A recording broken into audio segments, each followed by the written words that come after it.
आंचल जैन अमीनगर सराय बागपत से आपके श्री चरणों में नमन करते हुए प्रश्न कर रही हैं। मुनिवर, मुसीबत में फंसने पर मनुष्य को ग्रह दोष, वास्तु दोष, पितृदोष, काल सर्प दोष आदि सभी दोष दिखाई देने लगते हैं, बस खुद का ही दोष दिखाई नहीं देता, ऐसा क्यों? बहुत अच्छा।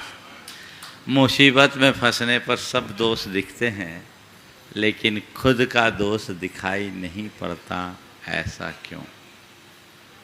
देखो, आप लोग गाड़ी चलाते हैं ना, हाँ? तो गाड़ी चलाने का एक्सपीरियंस तो होगा ही। गाड़ी जब एयर ले लेती है तो क्या पोजीशन होता है? हाँ? क्या बोल रहे हैं? धक्का मारना पड़ता है, समझ गए? तो जब मुसीबत का धक्का कुछ ऐसा ही धक्का है जो एयर से ले लेती है, चीजें समझ में नहीं आती। काश लोग ऐसी घड़ी में अपने अंतर मन को टटोले। ये हमारे मन की दुर्बलता है। जब जब मनुष्य के सामने संकट आता है, वो बाहरी निमित्तों की तरफ देखता है। यदि अंतरंग को पहचानने की कोशिश करता तो ऐसी स्थिति नहीं होती।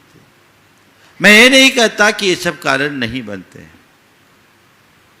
पर यही सब कारण नहीं होते।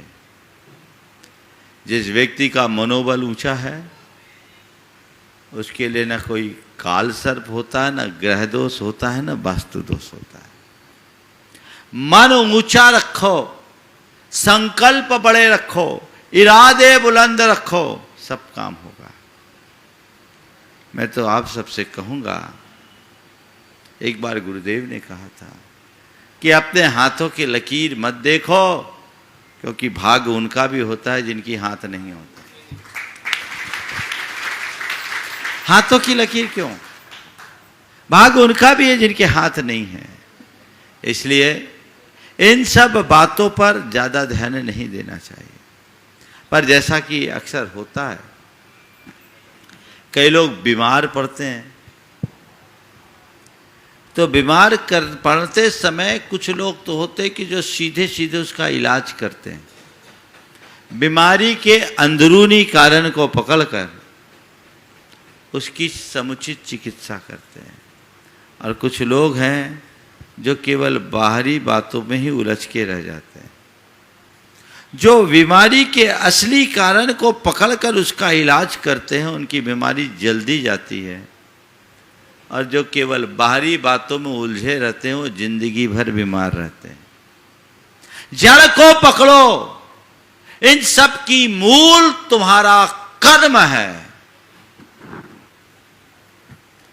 ग्रह के दोष के निवारण के लिए कुछ करने की जगह कर्म के दोष के निवारण का पुरुषार्थ जगा लो, सारा काम हो जाएगा। जड़ को ठीक कीजिए, ऊपर मत उलझिए। आज तो देखने में आता है लोग भगवान के चरणों में भी, भगवान की पूजा भी ग्रह मिटाने के लिए करते हैं। नवग्रह को दूर करने के लिए पूजा करना। अरे परिग्रह को दूर करने के लिए पूजा करो, सब ठीक हो जाए।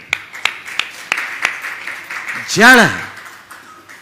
हमारे जीवन के शुभाशुभ संयोगों में कर्म का महत्वपूर्ण स्थान है और संयोग है। उनके प्रति अगर हमारी दृष्टि जाती है तो हम अपने जीवन में बहुत बड़ा बदलाव घटित कर सकते हैं।